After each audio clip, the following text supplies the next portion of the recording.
Hello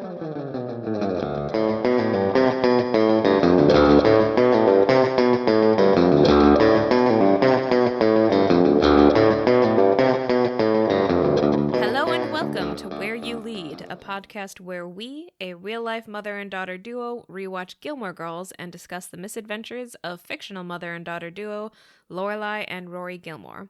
I am Tessa Dare, a writer and the author of the paranormal mystery series The Karanzan Chronicles, and Beth's daughter, and I am on my second coffee today.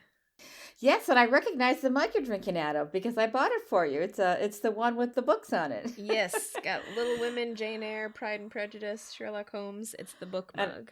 And I have the same cup. Although I am drinking out of the Luke's mug cup that you brought me. So we're kind of, drinking out of the mugs that we bought for each other. Okay, so I'm Beth, Tessa's mom and also a writer.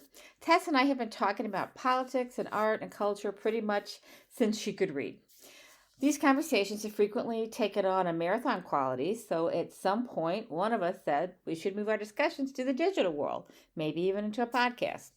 The Gilmore seems like a good choice because the story resonates with us. I was a single mother of a teenage daughter attending a private school we could not afford.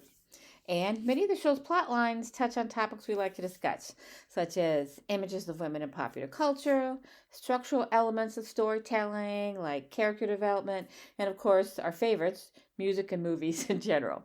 So here we are. I'm in St. Louis, Tess is in Seattle, and I've really only had one cup of coffee today. My stomach is a little upset, so I have switched to La Croix, or as the French say, La Croix. And we were talking about this just a minute ago. Cantaloupe and pink grapefruit is the flavor, but they call it melon pomelo. Mm-hmm. So there we go. Yeah. But I am drinking it out of my Luke's mug. I think the famous flavor is pamplemousse, which I think is just regular grapefruit. Regular grapefruit. Yeah. And we now have a Patreon. If you would like to support us on Patreon, you can find us at patreon.com/whereyoulead. Every week, we will start off with a synopsis of the episode along with the date it aired before heading into our discussion. Today we are discussing Season 1, Episode 19. We only have 2 episodes left after this. Mm-hmm. Emily in Wonderland, which originally aired April 26, 2001. And that title is a pretty good one, actually. I did not come up with an alternate one, but maybe as we talk, I will. Yeah, I don't think I came up with an alternate one either. I also didn't actually write out an episode overview, but Emily finally visits Stars Hollow for real, really gets the lay of the land, and then Rory takes her to the little shack where she lived for the first few years of her life, and Emily sort of has a traumatic response to seeing this place. The side plot is Rachel, Luke's ex and current girlfriend, I guess, is trying to get Luke to commit to her more, or rather she is trying to convince Luke that she is finally truly committed to their relationship. And yet he says in the course of this episode, because we believe her. Lorelai believes her. Lorelai believes her. Yeah, at some point he says, I always believe her too. And then it doesn't happen. So we know there's foreshadowing all through this episode. I don't remember the last 2 episodes, but I am assuming, based on this one, that Rachel is going to leave again. So anyway, but let's get started. So we open up we're looking at baby pictures. We're not actually looking at them because they don't exist. Or I guess we're talking about baby pictures. We're talking about them. Yeah. It's been a couple days. I just wrote baby pictures. It's another dinner at the grandparents' house.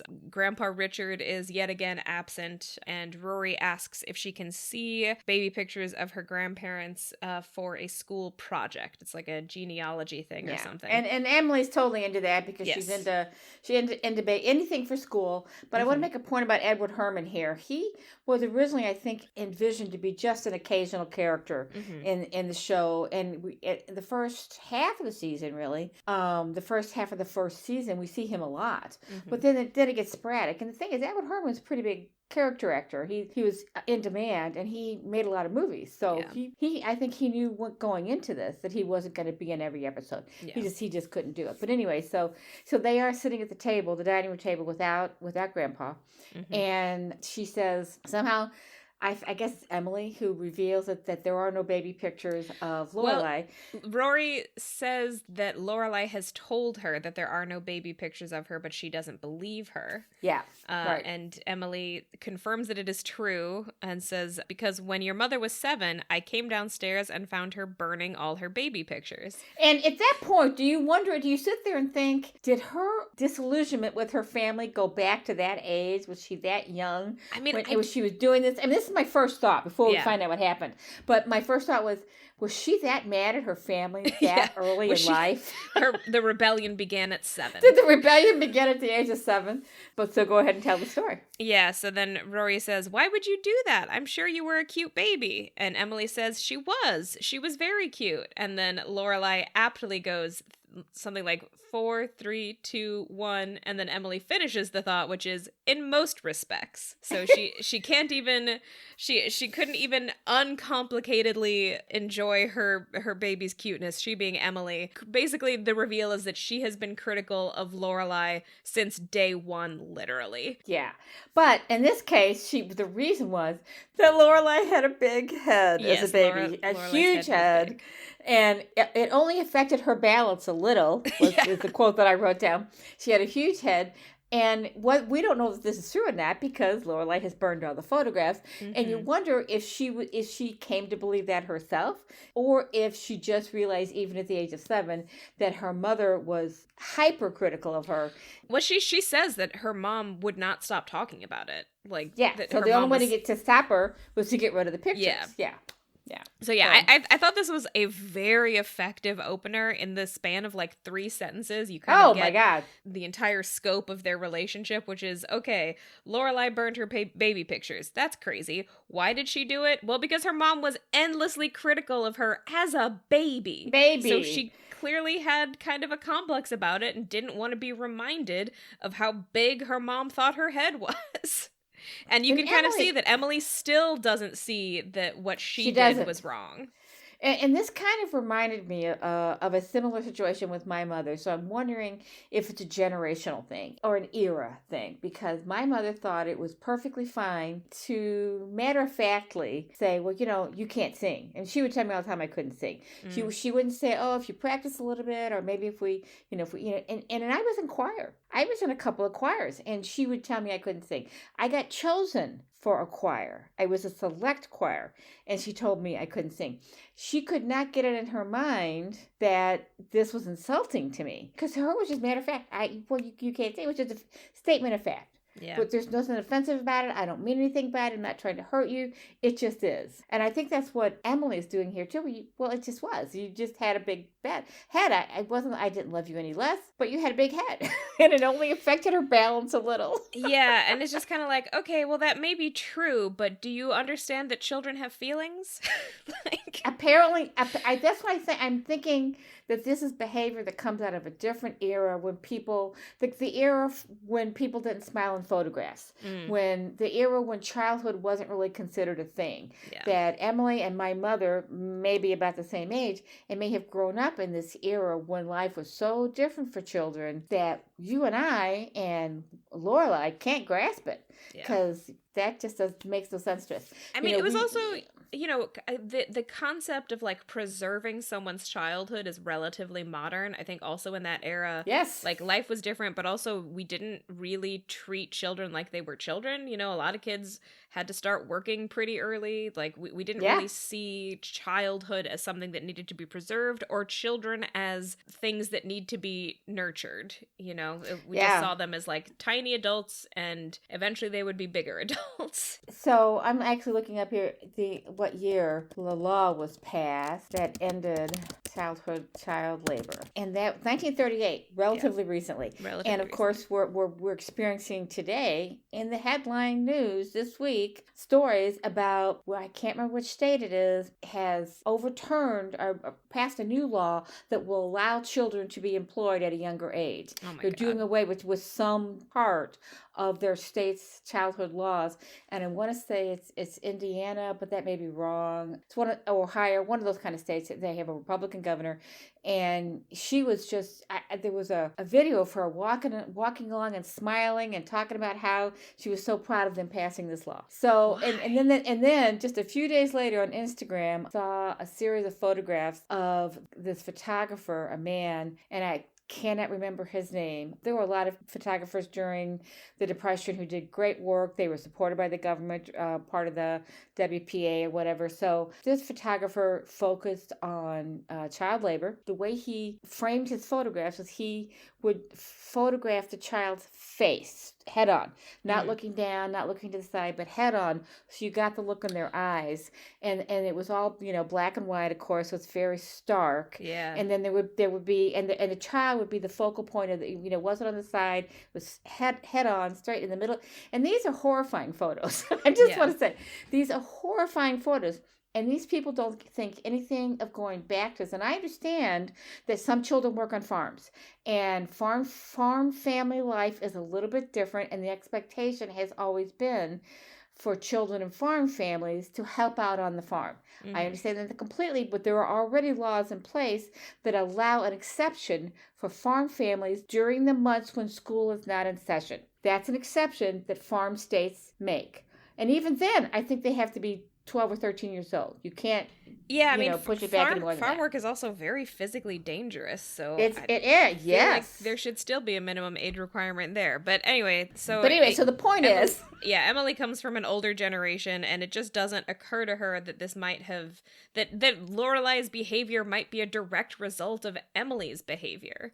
Mm-hmm. She didn't burn the pictures out of spite. She burned them because it hurt her to see them because of the way her mother talked about her. Here's my question about Emily. If Lorelai has focused on this so many times during the course of her life, if she has mentioned to her mother how hurtful it is to her, the way her mother has talked about her and, just matter-of-factly insulted her, not just about this, but about many other things. Why does she not learn? She's a really smart woman. Yeah. Why doesn't she change her behavior? Why doesn't she acknowledge? I mean, I can see she doesn't want to acknowledge she's done wrong. Yeah. But she could slightly change her behavior, which is why when we see her come into the town and in the next couple of scenes, it's kind of heartening. Because, here we are thinking, maybe this is it. Maybe this is what she needs to see, is this life that is so different from hers. Yeah, I mean, I think she just has a preconceived narrative in her head that Lorelai is spiteful. So I think whenever Lorelai tries to point these things out, she thinks that Lorelai is just trying to hurt her. She doesn't see that there's, real honesty there. Yeah, and actually later on, and then maybe the very next scene, Lorelai says, she does not hear me when I talk to her, and I have just given up. I completely get that. Before they leave her house, though, the other topic of conversation is the chairs, which is important to mention because it sets up the big part of the episode. So she has bought new chairs for the dining room table. Mm-hmm. Rory notices it. Lorelai doesn't notice it. She is oblivious to that kind of stuff. Although she's really not. So I'm surprised that she never notices these things. That might be a deliberate getting back at her mother. But Rory notices it, and Emily describes how it took her forever to find these particular chairs. She'd been looking for a long time. She's really into antiques, and she could only find 10. So she was 2 chairs. She didn't have 12, and Lorelai comes back and says, 2 chairs short of a set. You're telling me. Yeah. So I thought that was pretty funny. But that focus on antiques and collecting and trying to find specific things prompts Rory to invite her grandmother to come to Stars Hollow and go antiquing with her because her best friend Lane, her mother, has an antique shop. Yep. So that's how we get Emily into the town. Yeah, basically Emily is complaining that she told one of her other high society friends about all of her favorite antique spots, and now that friend has scoped them all out and taken everything that she wants. So there's no longer an antique shop that has the things that she wants. So Rory tells her about Kim's Antiques, and Emily is immediately pretty excited about it, and they decide to go the next day. Lorelai, of course, is horrified and keeps mentioning that she has to work, so she won't be joining them. I think the difference, as you were speaking, what was occurring to me, the difference is that for Emily, she likes to collect, and it's either a certain quality or it's a certain maker, or there's something about it. But she's a classic antiquer.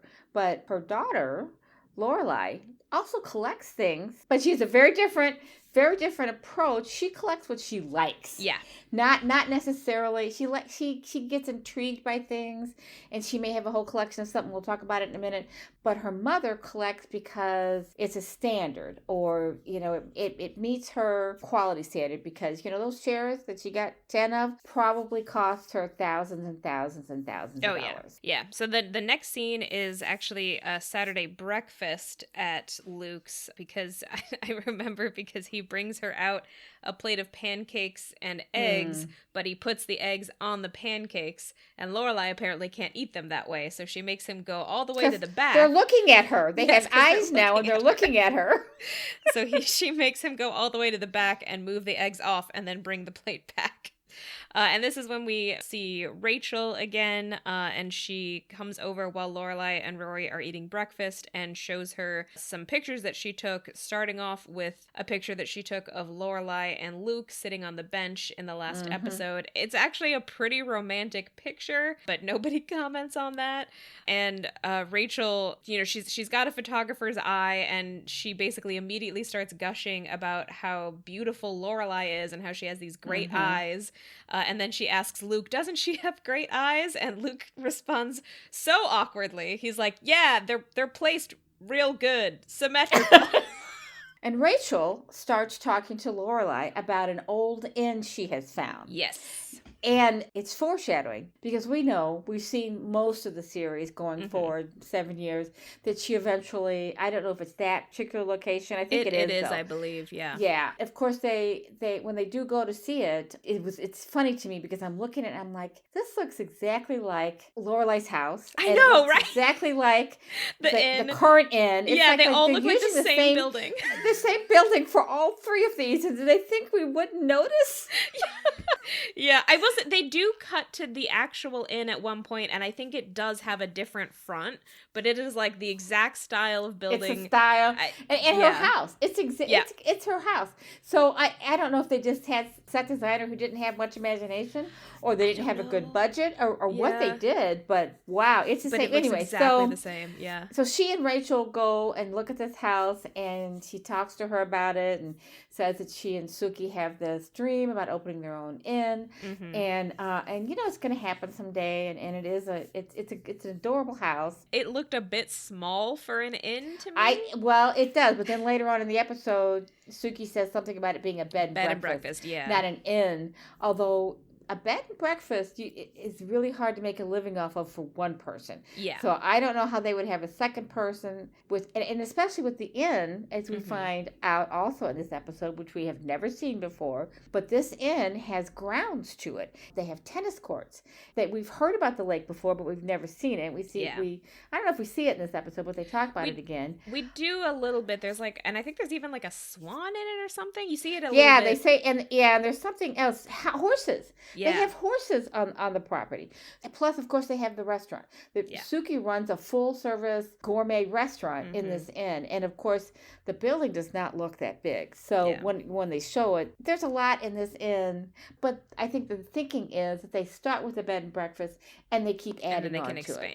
it. So, but anyway, so she's telling Rachel about her dreams about this. And there is a little bit of bonding there and foreshadowing. I think they do also mention this. So the building that they're looking at used to be an inn. They call it the Dragonfly Inn. Dragonfly Inn, yeah. Yeah. And so, Rachel, I think Rachel's just she's showing her pictures, and Lorelai just happens upon the picture of the inn and gets really intrigued by it, and then remembers it's the Dragonfly Inn, and they decide to go and look at it together. But yeah, and that this is kind of, we have talked before, Lorelai and Suki have talked before about wanting to run their own inn, but this is kind of the first time that we've seen more something more concrete about that. This could be an actual place where they actually start the inn. I don't know how much we want to talk about this subplot, but there is a subplot with Rune again. Oh my God. The only reason to talk about it is because of the one good line she has in this scene. But basically, Rune is staying with Jackson because he's lost his job. He's been evicted. Rune is a very difficult person. And just to back up and remind listeners, Rune was in an episode 4 or 5 episodes ago go double date. Maybe it wasn't even that. Maybe it was only 3 episodes ago, but they went a double date. He's a horrible person, just rude. And he talked about how tall Lorelai was, which was very rude to her. The whole situation was very difficult, but now he needs a job. And Suki begs, can you give him a job and a place to live? So she loves Suki. She will do anything to keep her happy. And it's affecting Suki's and Jackson's relationship. Yeah. That Rune is still living with Jackson. So she really, I think the implication being that they can't have sex because Rune is in the next room. I think the living room. Also just that like Suki also doesn't like this guy and doesn't want him around. Nobody likes him. Nobody likes him. So she agrees to hire him as a part-time handyman and give him room and board living in the tool shed that we'll talk about again in a minute. But the line that I loved is that she calls him Boo Radley. And I can't remember the exact line, but Rune is now Boo Radley, because of course he is. And Boo Radley, of course, is the weirdo character in Kill a Mockingbird. Kill a Mockingbird, yeah. Yeah. And he's the one, my image of him is, in the actor is a great actor, Robert Duvall. It was one of his very first roles. But my image of him is he's been kind of made out to be a scary character. He's really not. But the first time you see him, he's hiding behind the door. And she opens the door. And it's not a scary movie. But the first time I saw this, she opened the door and he's standing there and he's bald and scary looking. And I jumped out of my chair. So that's my image of Boo Radley. Yeah. even though I know it's Robert Duvall and the character ends up being a really cool character. But anyway, but yes, the scary Boo Radley is the one that she is comparing Rune to. And oh my God, it's a perfect comparison because Rune is just, and we're R-U-N-E, so you know what we're saying, not Ruin, but Rune, and he's awful. There's a couple different scenes with him, but I don't think we need to go that into them. No. I will say, like, I think my favorite way of using Rune is just, like, having him show up and having Michel just insult him. Like, Michel my favorite has great people radar. Yes. He's really good. He knows a good person from a bad person. And he has this instant dislike of Rune, and yet he instantly falls in love with Emily when she talks to him because she speaks French. He understands a lady of taste and means and culture when he meets her, instantly loves her, instantly hates Rune.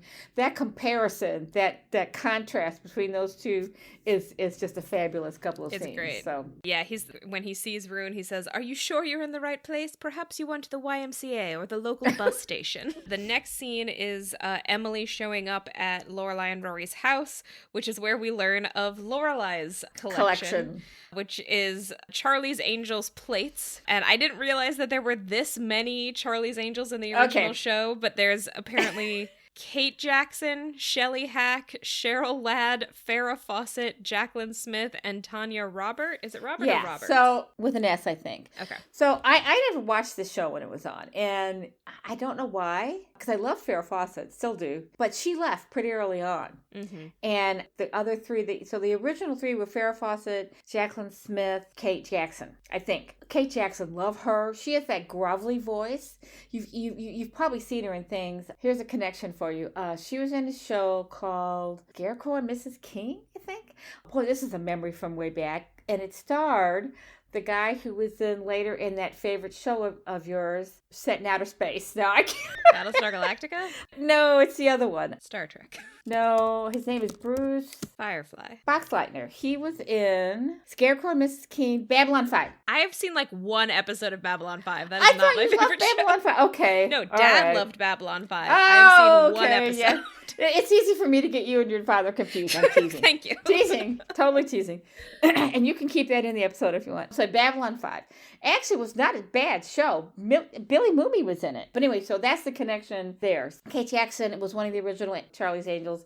The way Rory describes this, she's so serious about it. She said, but the Farrah Fawcett's, so apparently when you're collecting these plates, some of them are easier to get than others. She says, Kate Jackson's are easy, blah, blah, blah is easy. But the Farrah Fawcett's and Jacqueline Smith's are hard to come by, but still accessible. The real trick is to find Tanya Roberts. Yeah. And I'm sitting here with my head in my hand, and I'm like, oh my God. But the precious thing about this scene is the look on Emily's face. She's just both horrified and fascinated. Yeah. And I'm telling you, this actress, she is. She is very good. She is so good. I had to stop it and laugh. Yeah, she picks up the plate and says, "Your plates have women in bikinis on them." So she said they have a complete collection now, I think, of all of them. So how many plates do they have? I don't know.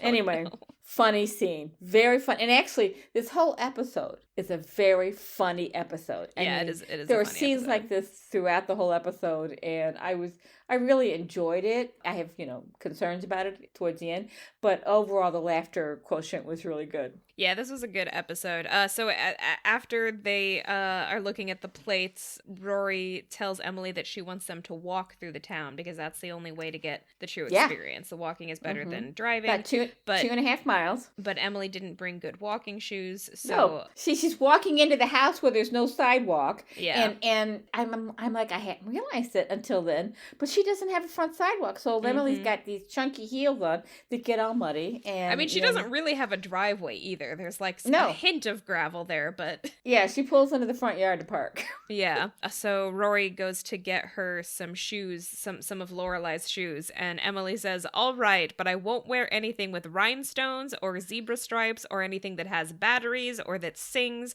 or makes animal noises or moves on its own." I wrote that whole thing down too because I thought this is class. And the thing about that is she gets her daughter. Yeah, I mean, those are all things that Lorelai would have. Everything she hits, it's like, yes, she would have that. She would have that. Absolutely. I mean, she has a collection of Charlie's Angels plates. So she's got a pair of shoes with zebra stripes. And we have seen her love hideous things that are covered in rhinestones. Then we do cut to Lorelai and Rachel at the Dragonfly Inn. We've already talked about this a little bit. But the other part of the scene is that this is when Rachel reveals that she wants to settle down with Luke. And I don't think they talk about his hesitancy yet. But she does reveal to Lorelai that she's finally thinking. They kind of talk about their respective dreams, and she says that she didn't specifically want to be a photographer, but she did want to do something that would take her all over the world. Yeah. She wanted to be anywhere but here, but kind of all the time. And that's how she became a photographer. But now she is finally thinking that it's time to settle down with Luke. And I think it happens later, but eventually she reveals that Luke is the one who doesn't trust her. He kind of doesn't believe that she really wants to settle down this time, and that's what she's kind of struggling with. And actually, as she's talking about it, it's real obvious that Lorelai is a little bit freaked out about this too. Yes. And she likes Rachel.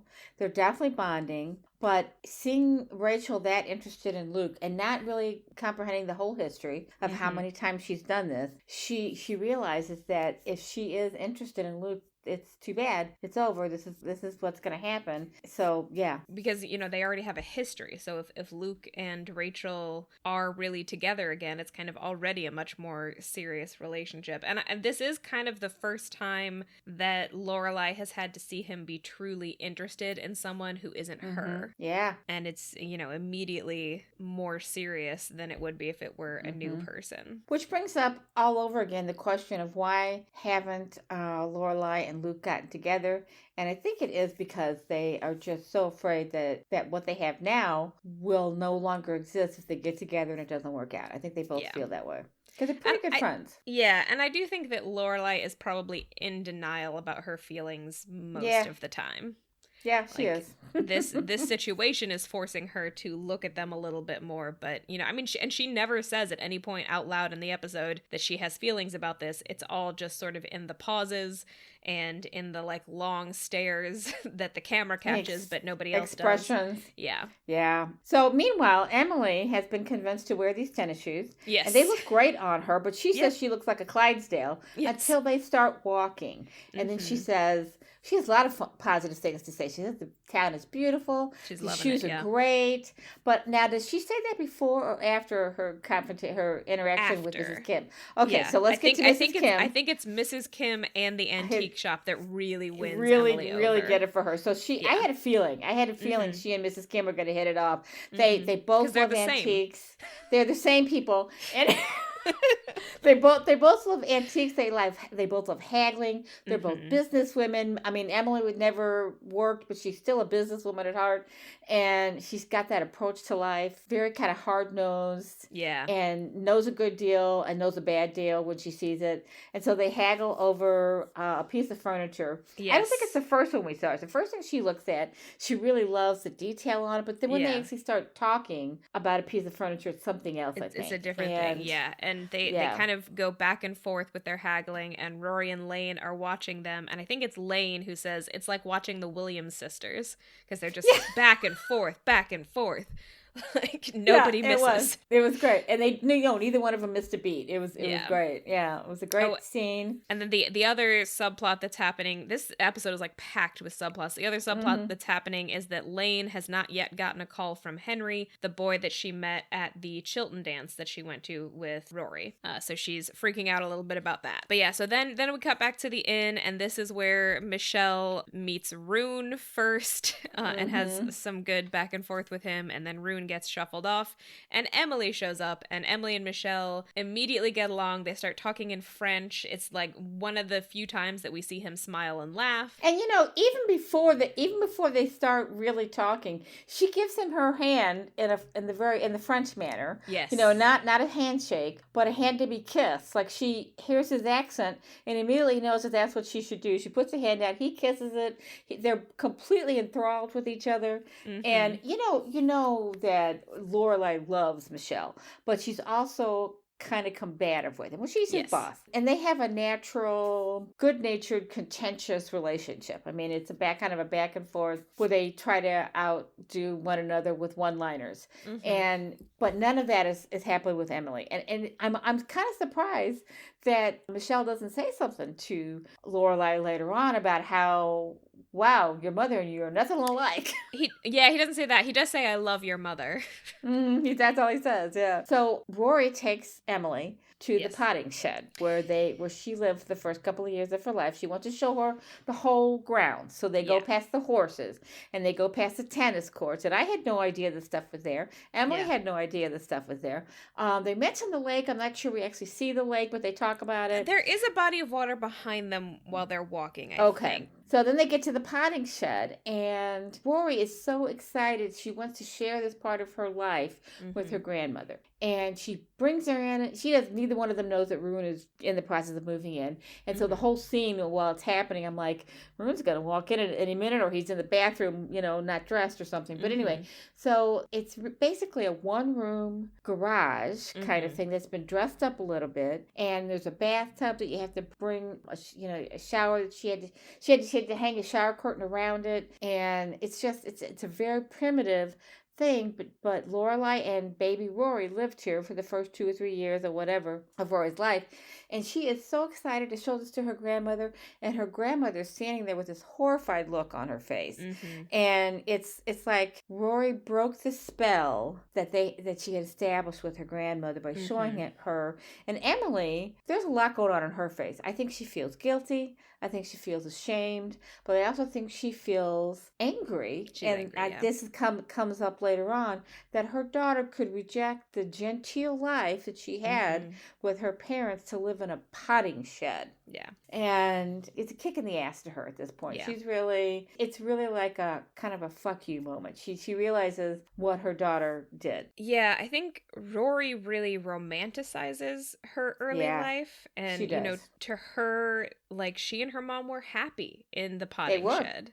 Yeah. I think they lived there until she was like 6 or 7 or maybe even older. There have been references to when they moved into the house, but that's right. She was 11, wasn't she? Yeah, but maybe I don't know. She was 7. I'm not sure that they moved they directly from into the potty. Yeah, exactly. I think they lived. I think they might have moved in They might have lived in an actual room in the inn for a while. I think we can assume that there are several people who live on the ground. So Michel might live in the hotel somewhere. It's possible, yeah. And Yeah, so it could be that they had rooms in the hotel later on, but when they first lived there, she was just a scullery maid. I mean, Yeah. her father had said that about her. She was a maid. She cleaned the room. She was 16. Yeah. She was lucky to get the potting shed. I mean, she and really was. It's very clear also when Suki asks if Rune can move into the potting shed, Lorelai is pretty resistant to it too, and it's clear that it's because she also has positive feelings. I mean, that was the first place she lived on her own. It's like her first apartment, basically. It's her first apartment. She raised her. She had her baby girl while she was living there. She raised her on her own for the first few years, probably with a lot of help from the community and the neighborhood, which is why the community is so fond of Rory, because they all helped to take care of her when she was a baby. So good memories for her. Good memories for Lorelai and for Rory. But yeah, when Emily sees it, she doesn't see any of that. She sees that her daughter hated her so much that she would rather live in a shed than in their very nice house, which is apparently so big that Emily can just dedicate a whole new room to Rory at the drop of a hat. But and it's a room. It's a room that is bigger than the potting shed they lived in. Yeah, the potting shed is not big. My biggest question about the potting shed is, did they have a heater, and how insulated was it? Because I have lived in Connecticut in houses in the winter and nearly frozen to death. Yes, and the thing that I remember about that last house that you lived in was you were in a part of the house that was off. Like, it was just a single room off, so you had windows where the wind just whipped right through. Well, also it was the room that I lived in was originally like semi-outdoor laundry room. It had been converted to have more insulation, but not super well. So yeah, but it was all really windows. Cold in that room. I mean, you had a front porch, which was the great thing about that room. You had private access. It was a great room. It was just cold. It was a great room. It was just cold because there were so many windows, and it wasn't part of the main house. It stuck out from the house, so the wind just swept right through it. And that was awful. That was a great room, but a very cold room. You know, it was a college-owned building, so I think the door kind of had like a little bit of a gap at the bottom. Oh, sure. Yeah. So even though it had a heater, there was like literally the heat would just like escape through the door. On the other hand, it was a door directly to the outside, so I did have my own entrance to it. It was private. Yeah. So like there were upsides to it, and the entrance went right onto the front porch, which was this huge wraparound porch. Place to sit outside. It was great. Yeah. But the point just here is that it was very freaking cold. Connecticut gets cold in the winter, so Connecticut's cold in the winter, so that's my biggest question. But apart from that, you know, it is cute. They do have, she did put up wallpaper. She did have to put up a curtain to separate the bathroom from the rest of the room, but it is a pretty curtain. It's kind of like, I can see both sides. I can see why Emily is a bit horrified, but I can also see why Rory and Lorelai romanticize it so much, especially Rory, and especially because when you're a little kid, you don't really have a concept of like size. Like it didn't matter to her that they only had one room. She was happy. Yeah, she had her mommy. Happy. She was happy. Yeah. And you know, the Emily's response too is that she's mad. I mean, she's probably at first a little horrified, but then she's just mad. Yeah. This is the scene that I went back to when Lorelai was saying later on that her mother doesn't hear her. This is one of those situations. She doesn't want to hear her. She doesn't want to hear that she chose a different life than Emily offered her. After that, we go back to Rachel and Lorelai. I believe this is when they are in Luke's apartment. Yeah, which is an awkward scene. Yes. I mean, that the entire time Lorelai is acting as awkwardly as I feel for her, because she should not be in Luke's private space, and she knows it. Yeah. But Rachel doesn't understand. Rachel seems to be oblivious to the attraction between them. At this point, she does seem, it's weird. Like and she took the picture. She took the picture, the romantic picture of them. Yeah. Yeah, and then showed it to her. And didn't seem to see any kind of romance there. It's weird. Rachel does seem like she is oblivious to what is actually happening between Luke and Lorelai, and the fact that Luke and Lorelai have maintained a very careful distance. Like I think Lorelai tries to explain, she explains that she has never been in Luke's apartment before, and she explains it as like they have a relationship that is limited to I want coffee, no, and she kind of ends up trailing off. But I think what is really happening is that Lorelai in particular has maintained this distance because of the undercurrent of romance there. The attraction. As long as she can keep things in a somewhat professional or at least not so intimate Friendship. setting. They're friends. Yeah, she keeps it at a friend level, and she goes off and has a relationship with Max, even though she feels attracted to Luke. And I always come back to what Rory said about it. You can't have a relationship with Luke because it will end. Yeah. And then we won't be able to go back to the diner. And I think that's a 16-year-old's view of it, but it's actually a pretty accurate one because they would not be able to go back to the diner or interact with Luke. And the thing is, the diner and Luke are very important parts of the town. Yeah. So to enter into a relationship that might not last is a risk. But yeah, so during this conversation, I think ostensibly they're up there so that Rachel can give Lorelai more pictures or something. But Rachel has also brought her up there to explain at this point that she thinks that Luke doesn't believe her when she says that she wants to stick around, and she basically asks Lorelai to talk to him on her behalf, enlisting her help. Which, I don't blame Lorelai for this at all. I think, if someone asks you to do this and you see no reason not to, you totally should. But I do kind of blame Rachel for this. I don't think she should do this. I don't think it's appropriate for her to ask Lorelai to do this. I get the feeling that Rachel doesn't understand that she is fickle. That she has acted this way before and has hurt Luke. Everybody else knows it. Luke knows it. Now, Lorelai doesn't know it. She doesn't know the history. Yeah. We still don't understand why she doesn't know the history because she has lived in this town a long time, and we talked about this once before. We don't understand why she had never been aware of Rachel or their history or any of Luke's past romantic history at all until the last couple of years. So I feel like that's exactly why I feel that it's inappropriate. Like I don't think Rachel is intentionally being manipulative, but to me it is an interesting coincidence that the person that she went to ask for help convincing Luke is the one person who doesn't know the background. Also, maybe she has picked up on the attraction, and she figures if they're not going to act on it, and she enlists Lorelai's help, and Lorelai is successful, then she'll get what she wants. So, but at this point, Luke can't trust her. Yeah, exactly. That's what it comes down to. And he cannot trust her. That's the thing, is like, as she was talking, I was like, I kind of can't help but see this from Luke's perspective, where like he's a really steady guy, and we know that she has done this to him more than once. It sounds like it has happened more than once, that she has come around and claimed that she was going to stick around and then left without saying goodbye. At one point he says that she leaves without saying goodbye. Like, she doesn't. That's why she leaves stuff at his house. That's why he has clothing of hers at his house. She just takes off. Leave it out. And she just takes off. She gets a chance to go work somewhere, and she just goes. So if I were him, I absolutely would never trust her again. Nope, I mean, never to again. be honest, if I were him, I would have gotten rid of all of her stuff a long time ago. Because I would just be like, no, we're done. You do this to me once, we're done.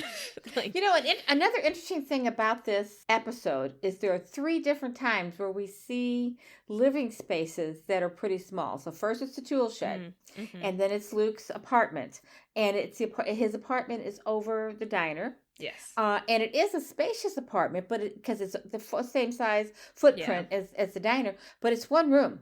And there are, no doors except for the bathroom, I guess. It's just a little kitchen, dining area, living area. They mentioned that it's supposed to be an office. It was his dad's office. It was originally supposed to be an office. He kept the office, but added a bedroom, added a dining area. So it's like an efficiency apartment, but it's a very large efficiency apartment. It's just one big space. It was more like a loft, I guess. It's kind of a studio. It's a very open space, studio. Yeah. And it's still compact in the sense that it's all in one room. And we've just seen the potting shed, which was very similar but smaller.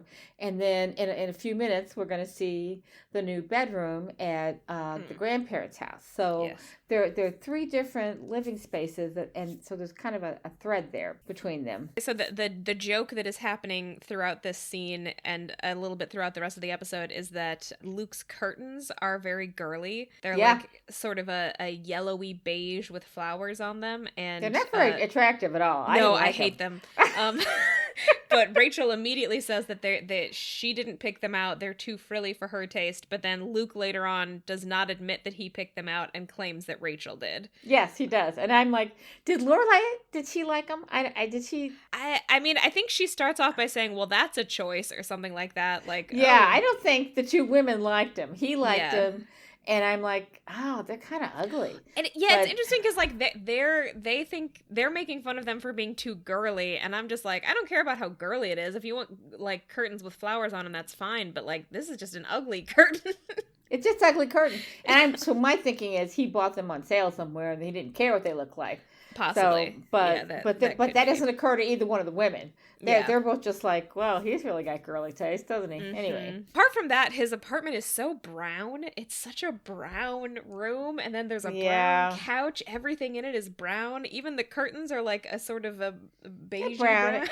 Yeah, I think the room is, the bed is beige. There's and I think it seems like they didn't focus on it for very long, but it looked like it was a couch bed, like a bed that had come out from a couch. Yeah, and I think had never rolled it up. I don't know. It's definitely like not a very big bed. No, it's not a very big bed, but yeah, there's a lot of wood in this room. Yeah, a lot of wood. So a lot of brown wood. That didn't bother me. I love wood, but I don't mind the brown, or I don't mind the wood, but if your room is that much wood and then you get a brown leather couch, I don't love it.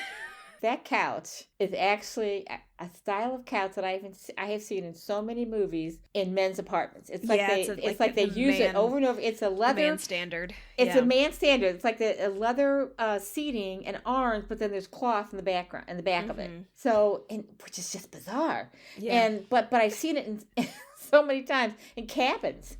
I think it's often it's a cast they use in sets that have cabins. Oh movies and stuff. For sure. So. And the apartment does kind of look like a cabin, which I guess does sort of fit with Luke's personality. It does fit with his personality. So anyway, then we cut to Lane and Rory talking about Henry, and this is an interesting conversation.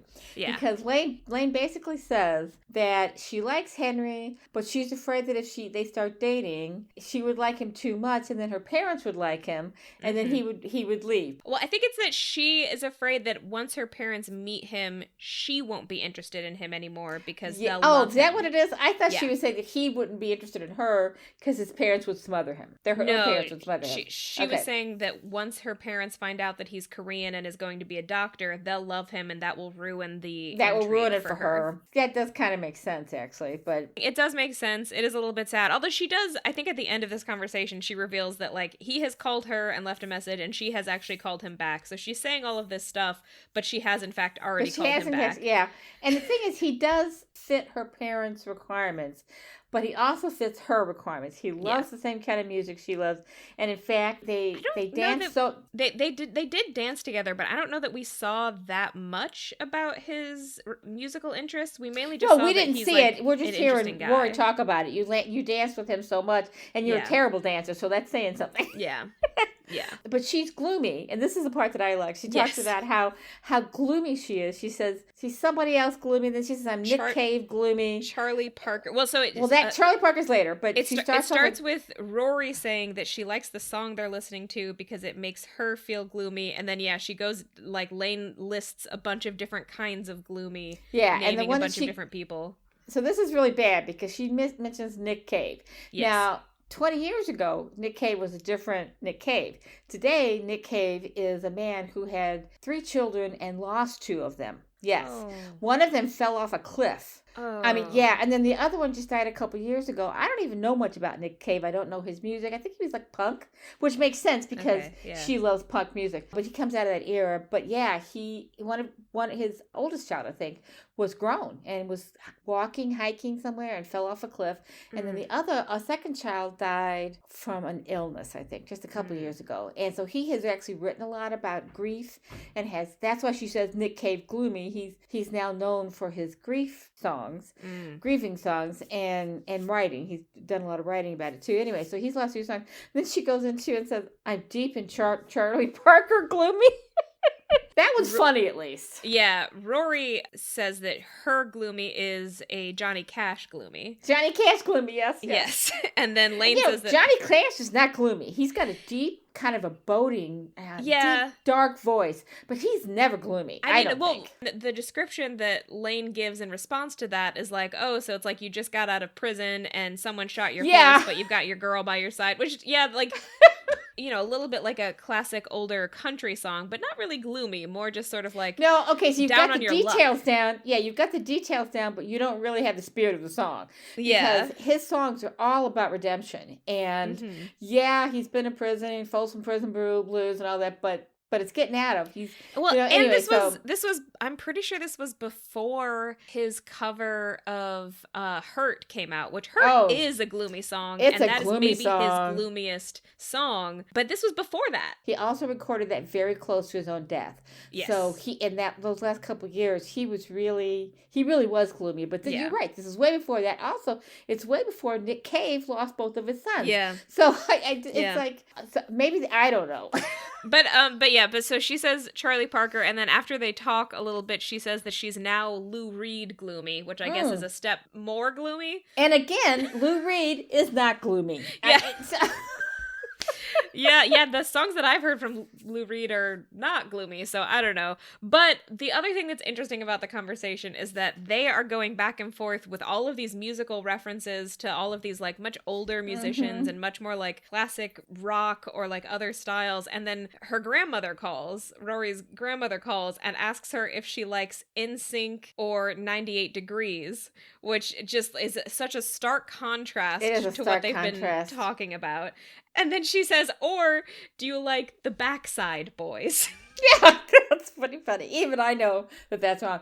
But it feels to me when they go through the Nick Cave and Johnny Cash and Charlie Parker and Lou Reed thing, that they're just dropping names. The writers are just name dropping. Absolutely. They clearly do not know these people's work. Blues music, by the way, is not, although Charlie Parker may be more jazz, but blues music is not necessarily blue in the sense of being sad. It's based on the blue notes. There's actually a set of notes that they use in blues music that are called the blue notes, and that's where the word blues comes from. So it's not because it's always sad. In fact, a lot of times it's very lively and, heart-wrenching and a life way, a living way. But anyway, but the point is they're just dropping names. Yeah. And then we get to NSYNC, which makes a whole lot more sense. And, and although we're sitting here going, what the hell? How does Emily know about NSYNC and the Backside Boys? I mean, it soon becomes pretty clear what Emily's doing, but we don't know then, but we do find out. Yeah, she's trying to figure out what kind of a teenage girl Rory is, so that, as we eventually reveal, so that she can create this room for her in her house. But what are the other questions that she asks? She asks what her favorite color is, and Rory says blue. She asks what her favorite, or whether she prefers roses or lilies, and Rory says sunflowers. Sunflowers. Yeah, she's kind of asking her what kinds of things that she likes in terms of aesthetics, which we then get a reveal that we can talk about in a second. But yeah, I mean, I do feel like the conversation between Lane and Rory, I absolutely agree, it is the writer's name dropping, but I do think to a certain extent it is kind of a realistic teenage conversation, because I feel like a lot of the time when you listen to music as a teenager, you don't necessarily immediately always understand the complexity of the feelings that are being talked about, but you can kind of see how cool the mood is and be attracted to that. So you might be really interested in music that you think is depressing, but you kind of are interested in it because you like the aesthetic of the depressingness. And I'm wondering too if there aren't specific songs that the writers have in mind. So because the only one I wrote down was after realizing her parents will like Henry and then he won't like her anymore and whatever the reason, but that progression of thought. And then she says, now I'm a Lou Reed gloomy. So I'm wondering if there's a specific song, and I don't know Lou Reed's canon well enough to know. I'm not that familiar with him. Yeah. So I know one or two of his songs that I love, and that's about it. And so there might be a specific song that they're specifically referencing, but give the song title. I mean, I don't know. It's just it is a very cool scene, though. I mean, it is very funny to think of Rory imagining herself as a Johnny Cash type. Johnny Cash gloomy, yeah.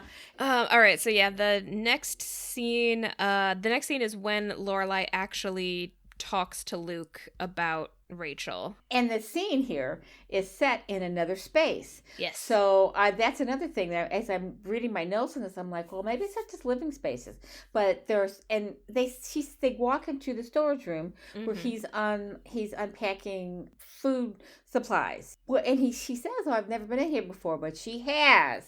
Do you remember when they were looking at paint? When they were sitting on the floor in this very room looking at paint samples to choose a paint for the restaurant. So she has been in here before.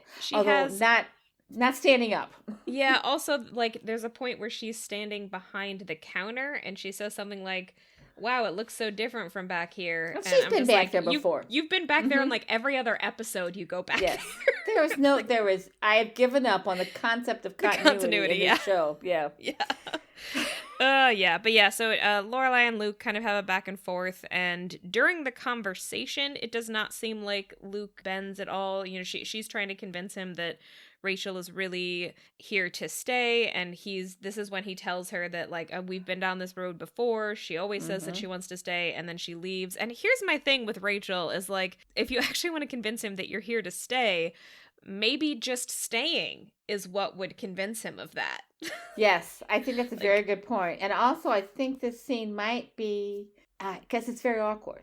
And, yes, and I think it might be Lorelai's way, the writers letting the character Lorelai let Luke know that it's okay with her if he attaches to Rachel, if he builds a life with her. And she's giving her permission. Yeah. And because I think they both know that there's an attraction and they have to let that go if he's going to be with Rachel. So, but she's definitely at first intruding on his space.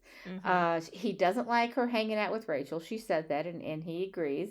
And then he tells her, don't get too attached to her. And Lorelai kind of says, yeah, you're convinced that's what she's going to do. And that's when he says, because that's what she does.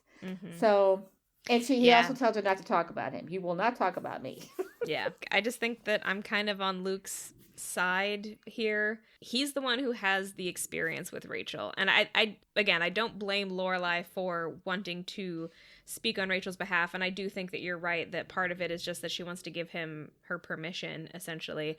Because maybe she thinks that that's what's holding him back. Yeah. And, and he is definitely the kind of person who is really risk averse, so she could also be thinking that maybe he's blowing things out of proportion because he's so risk averse, and that could be true. They both are. They're very risk averse. Exactly. That's why they're not together. That's why they're not together. But I'm also just like, oh gosh, I feel like if this were a real life situation, I would be totally on Luke's side. And I just think, Rachel, there's one way for you to prove this, and it's to actually do it. Because until you actually do it, I'll believe it when I see it. Yeah, it's interesting that's a very good point, because for her to do it, she just has to do it. But for her to sit around and talk about it, that just makes us think you're going to not do it. Yeah, you're going to leave because you're talking about it. It's been 2 weeks. Like, how quickly does he need to start trusting you when you've broken his trust repeatedly before? Just let it grow on its own. Let it be organic. Don't push it, because that just tells us you're just going to leave. Exactly. But then the next scene is them going to the weird movie theater that exists inside a house. Wait a minute. Back up, because at some point she does say to him, Lorelai does say to Luke, unless there's some other reason you don't want to believe her. So she tries to get it out in the open, and he says, like, what? And then Lorelai won't make the step forward, and he doesn't, so they have to let it go. But maybe that last statement is what gets him thinking the most. Maybe it forces him to think, Lorelai is out of my reach. I am never going to get her. The way that she asks it is very safe. She keeps it very vague. She says, unless there's some other reason, which is not really her putting herself on the line. It's her giving him an opportunity to put himself on the line. And it would be a really bad time for him to say that, because, like, it's clear that while Rachel is here, they are together. Like, they have that. She's living with him. Yeah, she's staying with him. So, like, this would be the absolute worst time for him to actually confess his feelings to Lorelai. But then the next scene, they're going to the movie theater that exists inside a house. And the lights are up, so we can actually see the room for a change, because usually they walk in and the lights are down. Yeah. So the lights are up, and it's like, okay, there's our fifth space. So we're seeing this room, and it's it's a really small room. It's a living room. It's a living room. It's a living room that looks like it can maybe fit 15 people at a stretch. Maybe. Yeah. But to be fair, it does also look like it's not, it doesn't look like a thing that needs to like perpetuate itself. It almost seems like maybe this is just someone's house who happens to have a projector and they're not really like, this isn't their main business. This is just a thing they do on the weekends or something. Yeah, maybe that's what it is. They just love movies, but in this case, it is the Queen of Outer Space. Yes, starring Zsa Zsa Gabor. Is that what? I didn't even notice that. I was going to say, this is so bad, I've never even heard of it. So, well, and Zsa Zsa yeah, Gabor. to me what's funny is like they go to see these like terrible old B movies from the 50s, like these sci-fi movies from the 50s, but at the same time Lorelai and Rory have the audacity to look down on someone who has a Star Trek t-shirt. Like if you're talking about B sci-fi movies from the 50s versus Star Trek is way more respectable and better than like, and I'm someone who used to watch B movies. I've seen the original The Day the Earth Stood Still. I mean, that one's pretty good. That's not a B movie. That's a great movie. But like I've seen a bunch of these movies, and I've also seen Star Trek. And I will just say right out, the original Star Trek, way more watchable than most B science fiction movies. Yeah, the first, especially the first season, really good show. And even the second and third season, when it got a little campy, it was still better than anything on television in the 60s. Yeah, and still better than most television from the time period, and definitely better than these silly little sci-fi movies. There were so many of them, and my dad went to see every one of them. And I mean to tell you, it was I didn't see this one, but it sounds terrible. Anyway, but all the chairs also in the movie living room are uncomfortable looking. I mean, none of them look so uncomfortable.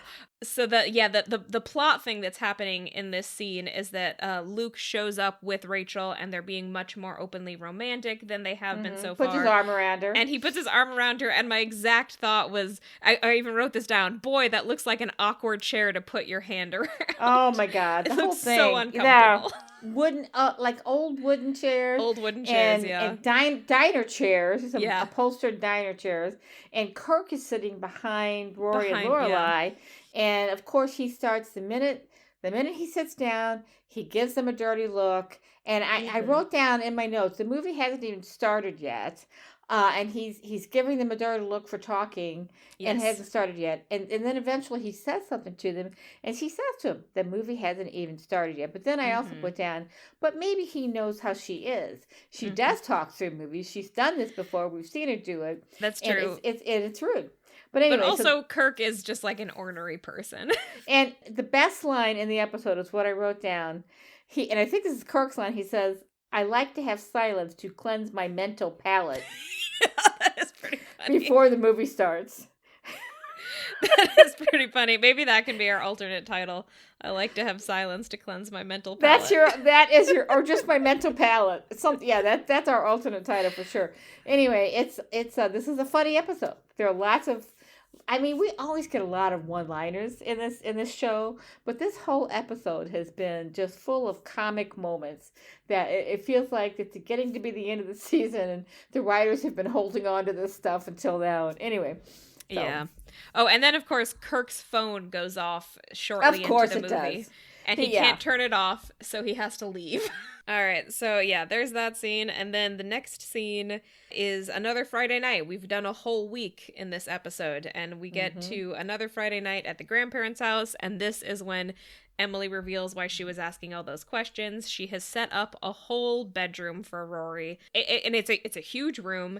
It is quite beautiful. I do think it skews younger than Rory. It looks more like a room for like a 10 to 12-year-old than like a 16-year-old. A lot of stuffed animals, Yeah, a lot of stuffed animals, which, some girls keep stuffed animals. I mean, you did. I still do. I have a set of 3 stuffed animals that are like, they're like not designer stuffed animals, but like one of them was like designed by an artist. I have like stuffed animals I have in my 2 bed now. sitting in my window right now, right in front of me. So yeah, but these are like there's like tons of pillows on the bed. The stuffed animals are fluffy. Everything is very feminine.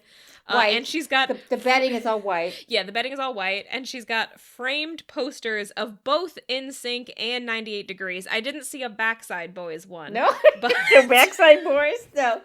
But there's a roaring fire in the fireplace. Yes. The bedroom has a fireplace. It's lush. And sunflowers on the mantle. Yes. It is way bigger than the shed that the two of them lived in. It's way bigger than Rory's actual bedroom, too. It's a huge room. It's huge.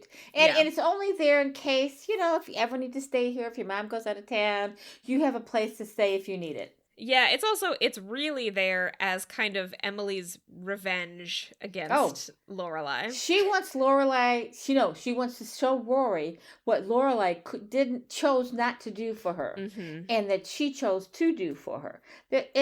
It's revenge. I mean, it's just... And after Rory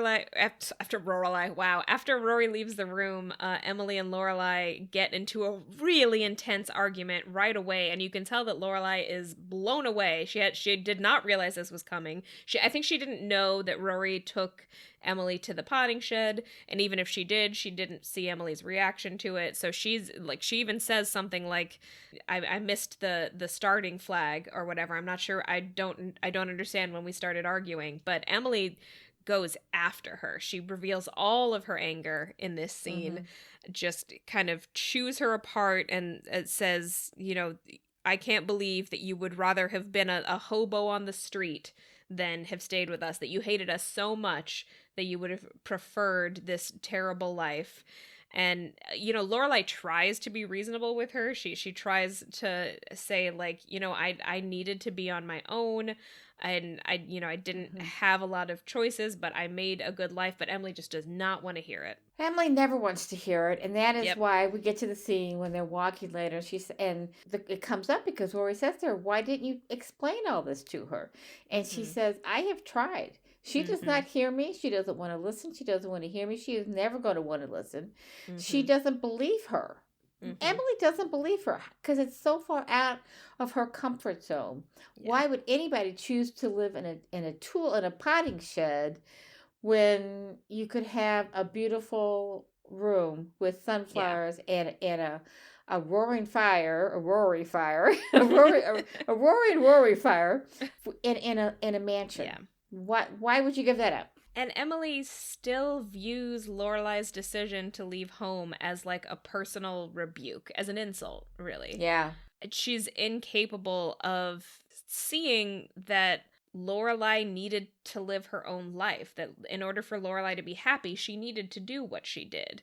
And what bothers me about this whole thing is that it is a trope in some ways, because there's a constant, there's a way overused division between parents who have money and children who go out on their own and reject their parents' lifestyle over and over again in movies and television. And it's a simplistic approach to storytelling, I think, and that people, filmmakers and TV writers, rely on it too much. And what's happening here is that they are not resolving anything. Yeah. At some point, Emily's a smart woman.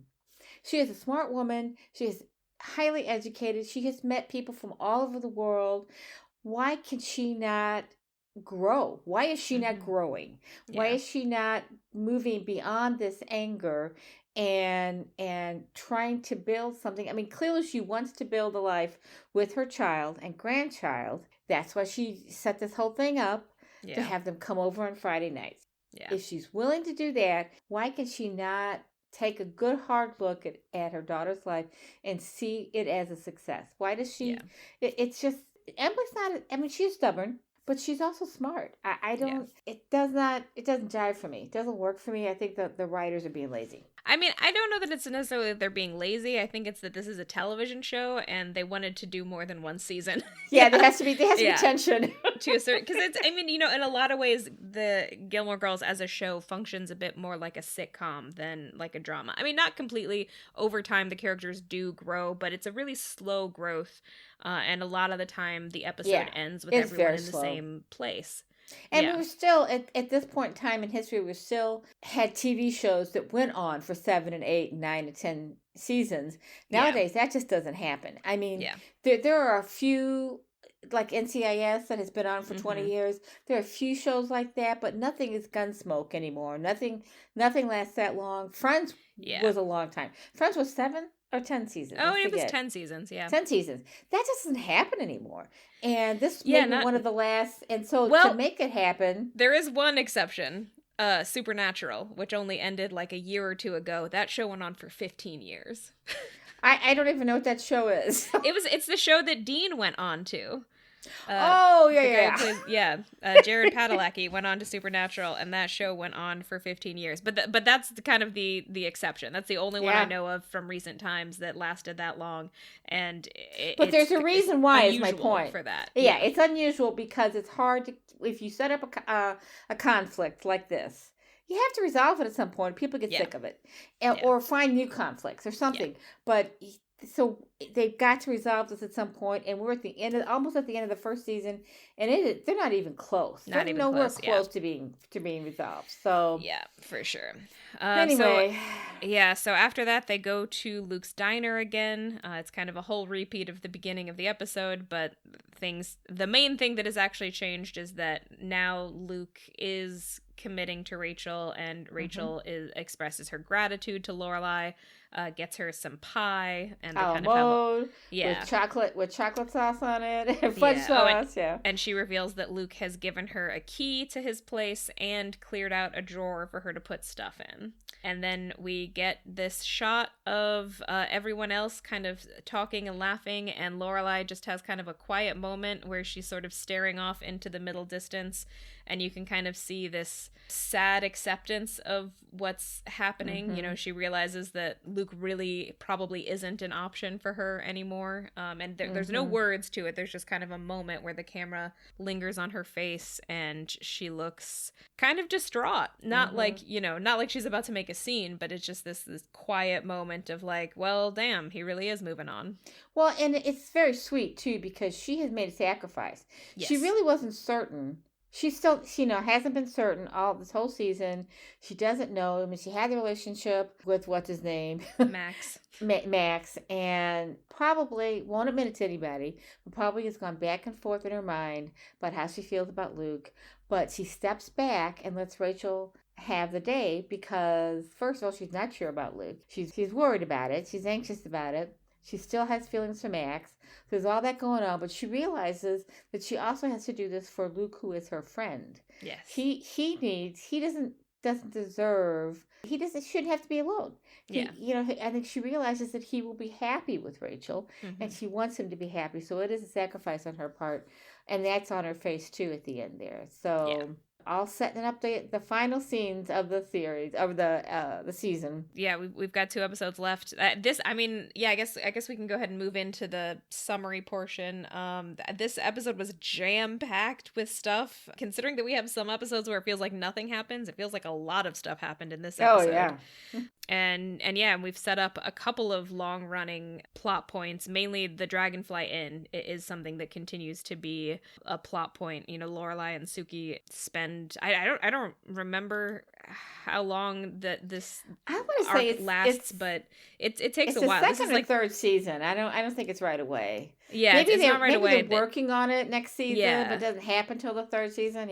But one of the longer running arcs of the show is Lorelai and Suki getting ready to try and open their own inn and leave the one that they're currently working at. And similarly, I feel like Rachel does kind of come and go throughout the series, but I don't super remember, so don't take my word on it. To me, this seems like the episode where it was most apparent that Lorelai is on some level aware of her feelings for Luke. Yeah, I think she is too. Despite the fact that there was no real dialogue about it, this is the one where she has really had to think about her feelings for Luke. I kind of thought after I watched it last night that it was a filler episode, because it didn't seem to me at that point that a lot of significant stuff had happened. I don't think it is. But no, as we've talked, I've realized there's a lot of stuff being set up here, a lot of stuff being addressed.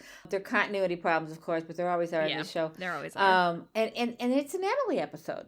I mean, it's not a school episode. It's kind of a Tan episode, but I think it's an Emily episode because I think we don't get an explanation, but we do get questions.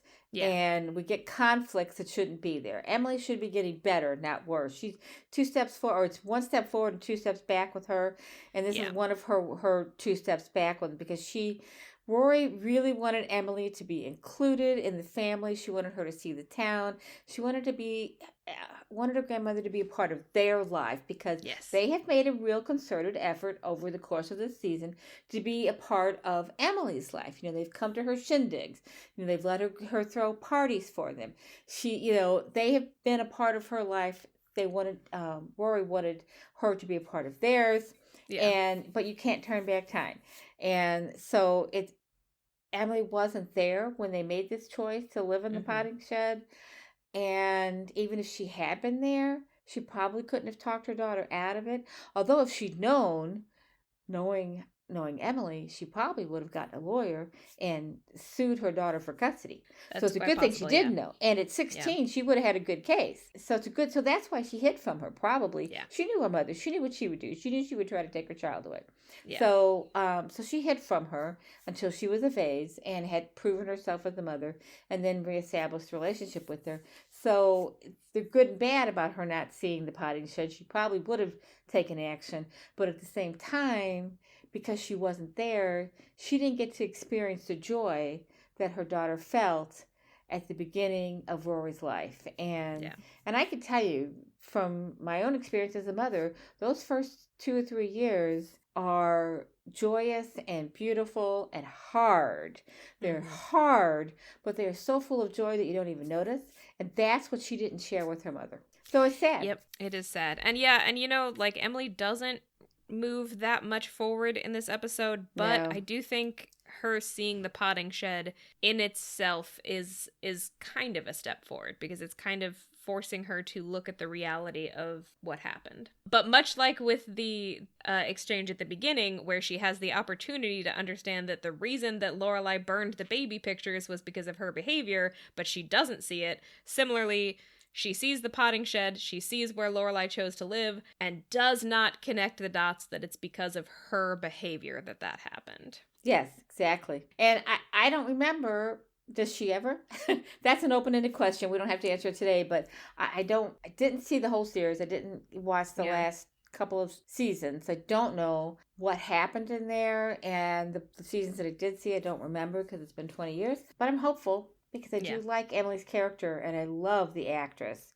Yeah. She's actually in she's been in Mrs. Maisel and in a couple of other shows, and she just made an appearance. Yeah, I think it was Mrs. Maisel. She was just in an episode of Mrs. Maisel a couple weeks ago, and she's a prisoner. She's a convict. She plays this woman prisoner who is as opposite Emily as you are ever going to see. I mean, she's hard-edged and just, and talks with a Brooklyn criminal accent. All right. All right. She is an amazing actress. I really love her. But anyway, so do you have anything else? Nope, that's it. All right, well, that, dear listeners, is all for today. I'm Tessa Dare. You can find me at my website, tessadare.com, where you can sign up for my email list, or you can follow me on Instagram at author.tess.adair, or on TikTok at author.tess.adair, and that's TESS.ADAIR. And if you want to support us on Patreon, we are at patreon.com/whereyoulead. Okay. And I'm Beth Von Baron. You can follow me on Instagram at STL_writer_Beth, or sign up for my weekly Substack email, Saturday Morning Musings, at stlwriterbeth.substack.com. This has been Where You Lead, our fun and witty podcast about the Gilmore Girls from the perspective of a mother and daughter. Thank you for listening. We hope you enjoyed it, and we'll tune in for our next episode in 2 weeks. See you then.